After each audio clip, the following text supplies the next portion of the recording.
Kamala Harris and Donald Trump have both generally ignored the continent throughout their campaigns.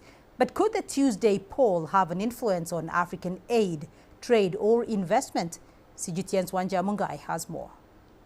Whether U.S. voters choose Vice President Kamala Harris or former President Donald Trump as the next U.S. leader, there is not likely to be any radical policy shifts for Africa.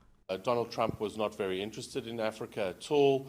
Biden has been marginally more interested. Kamala Harris has visited Africa. She was in Zambia last year.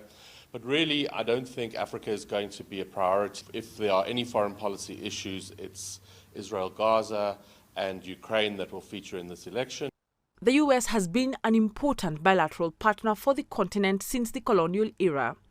But a lack of trade and investment by the economic powerhouse has seen China move in as Africa's biggest trade partner. China is doing a great job. Russia is now moving it very, very seriously. You've seen about a year and a half ago Russia's Africa policy. China's got an Africa policy revised regularly.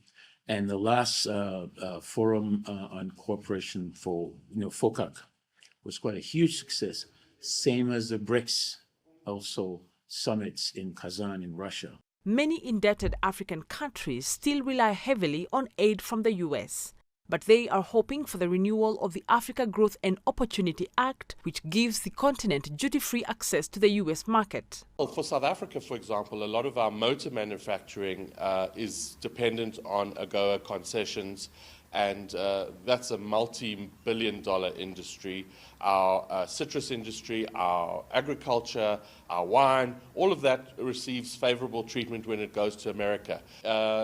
Thousands of jobs may be in jeopardy if AGOA is not renewed or South Africa is restricted in what it can do.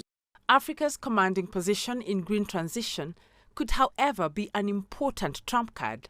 South Africa, meanwhile, is focusing on strengthening trade ties with China. One thing that's sure is that the U.S. cannot ignore Africa anymore because of the vast natural resources, because that helps to fuel the industries, technology industry, the electronic vehicle issues, lithium and other rare minerals. It's clear that whichever candidate wins the White House come November 5th, they will have to work hard to keep up with matters on the continent. Wanja Mungai, CGTN.